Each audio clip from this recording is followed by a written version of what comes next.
আমার বস সদ্দেও বস এখানে আমি জানতাম না এখানে আছে, তো এখানে বসে রয়েছে। তো আমি অবাক হয়ে গেলাম যে আমার বস এখানে আছে। তো সকালে তো উনি আসে না। কি অবস্থা ক্যাপ্টেন?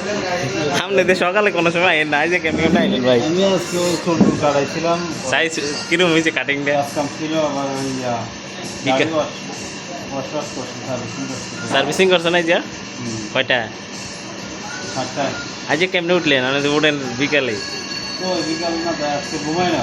হ্যাঁ, সকাল দিয়ে ওই যে সার্ভিসিং করতে গেছি, পরে চুল কাটাইছি। সার্ভিসিং কোনো করেন? এমনি পরে ইজি লেছে না। ইজিলি সে ডেটা ছিল। হ্যাঁ, হ্যাঁ, তো কিরম কাটিং করছেন দেওয়ার না একটু সবারই? তো ওই কাজ জান না ক্যাপটা করলেন না একটু? না না স্যার, জানবে। ও মা গো। তো ভালোই আছে না বাড়ির সবাই? ভালো। নাস্তা করছেন না? নাস্তা পানি কইরাম আপনার যেহেতু দেওয়া হয়েছে, সকালে তো আমি করি না। ঠিকানা দাদা খান, ঠিকানা খামো ইনশাল্লাহ। তো সবাই আমার বসের জন্য দোয়া করবেন, আমাদের বিগ বস বাবু ভাই, আমার শ্রদ্ধেয় গুরু।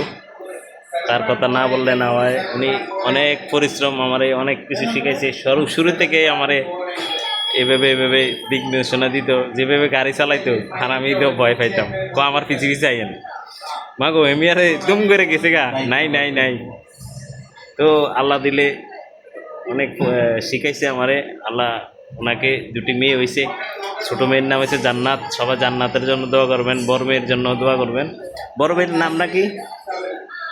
বড়টার নাম কি? সারা সারা। সাহারা এবং জান্নাতের জন্য দোয়া করবেন। ওনার মেয়ে দুইজন, আল্লাহ এরা যেন সুস্থ থাকে। তো সবাই ভালো থাকবেন, সুস্থ থাকবেন।